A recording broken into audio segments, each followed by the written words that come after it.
we should now have a greater understanding of basic initiative and strategy and tactics and how they're important to each other. Today we're going to cover primary initiatives like we did in the intro video with a little more detail so we can basically understand the information that we covered in them. Stay tuned, we'll talk about it.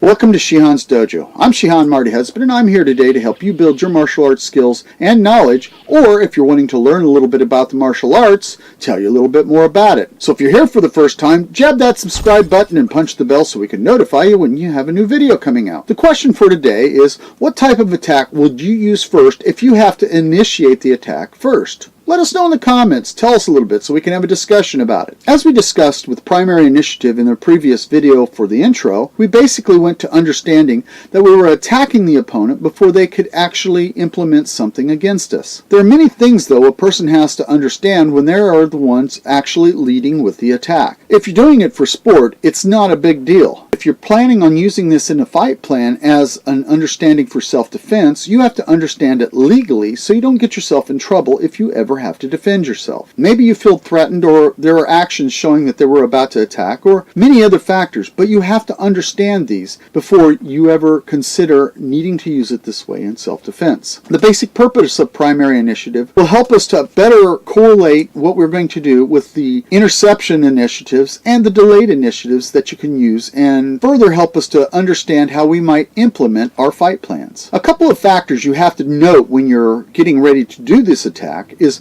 one, how far is your opponent away from you? And second, what is the most direct target that is in front of you? When you note these, this is going to help you to understand how not to telegraph to your opponent that you're about to initiate the attack, so you're able to completely seize that opportunity first. In sport, it really doesn't matter because it is a part of some people's fight plans already. But in the street, you have to recognize your own self-defense plan, and you also have to be assured of what you're trying to accomplish when you defend yourself. Now let's break down these primary attacks in details and understanding how it affects this primary initiative. Primary initiatives are one's own attacks that are initiated with the intention of hitting someone else, either to deter them, escalate the fight, or elevate the attack level. The basic concept behind this is you're trying to counterattack before they can start their offensive. With these videos, I'm basically just showing you somebody picking up their hands and getting ready to fight, so I can give you a description of, okay, that's an initiative that he's trying to start a fight. In the situations I'll be sharing with you, I'll basically have the opponent hold up their hands and go into a fighting stance to show that they're preparing for an attack. It doesn't predominantly have to be this type of an action to know somebody's going to attack, but this is just for the references in this video. Note that you will see that I'm not going full speed or making contact, just trying to give you the basic understanding and premise of what we're trying to share with you in understanding each of these primary attacks. It's really up to you in the end what is your techniques that you like to use and how you can apply them into these types of initiatives and attacks. The first one we're going to talk about is basically a head-on attack. To some styles it's basically known as a simple attack, or basically Tai-no-Sen in Japanese styles. In doing this, the fighter basically launches a clear, crisp technique at the opponent before they are even aware of what's about to happen. It sometimes is a finite technique, or sometimes it's just a lead-in to get the advantage. Also, there's no preliminary actions, which could be a disguise or a feint, or something that could let the opponent know something's about to happen. It's just basically taking the most direct route or path to the target you're intending to attack. Whether it's to target the face, the hands, the legs, the body, it doesn't matter. But it's a direct to that target. There can be no hesitation when launching these techniques. You have to just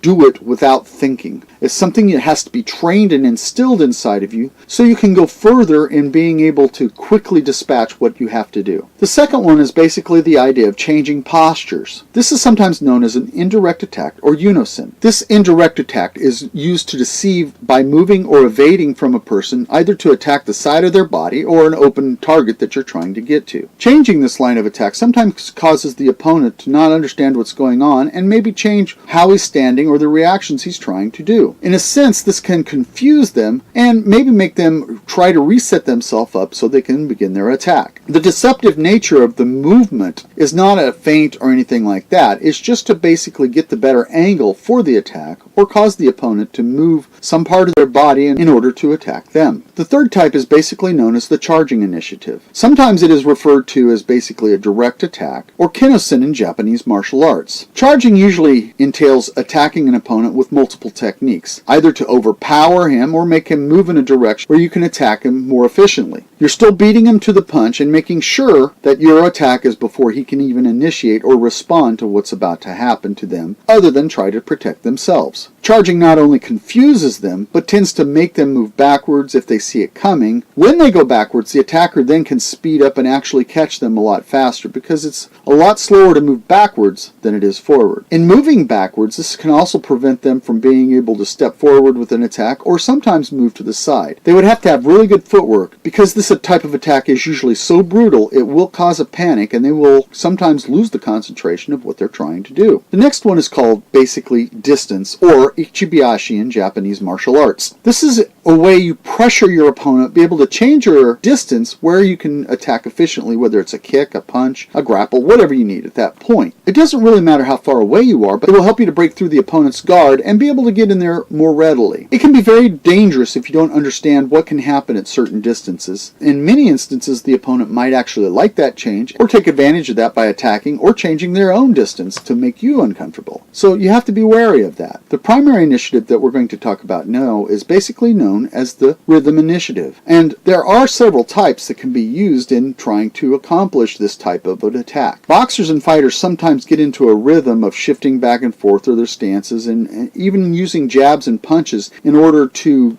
set up a rhythm in their opponent's mind, and then break that rhythm by hitting them with a half beat. There are other ways to do it by attacking somebody in what we call a 2-beat or a 3-beat pattern. And I'll show you here just real quickly how it should kind of feel. You're getting the tap, tap, and you go. But in understanding rhythm, you really have to work hard in training it and understanding how to break rhythm when you're doing that, either by doing other things such as hubad or whatever type of rhythm drills you can do, block, attack. Like if you ever watch some of Bruce Lee's movies where he would actually put his hand up against someone else's hand and then attack, that is still kind of a breaking of a rhythm, because you're putting pressure on each other. And you break that pressure, which actually breaks the rhythm. Here I'm basically using the double rhythm to get in on the opponent. They see me make a tap and then tap again. They're not sure at what point I'm going to attack. Just seeing the rhythm of that first attack makes them hesitate a bit, and on the second rhythm I can actually attack because their hesitation will allow them to not see it coming. This is sometimes called ni no koshi hiyoshi, or the two-step in Japanese types of martial arts. Other things that might be for timing is like attacking the hand or object or weapon that is in front of you and then launching the attack right off the bat there. That too itself is a rhythm style of fighting, so a person has to be aware of that. As I said, there are many factors that also go into this, and we'll cover them in future videos after this series. I plan to do things on covering the 5 ranges of attacks and basically the 5 ways of attack.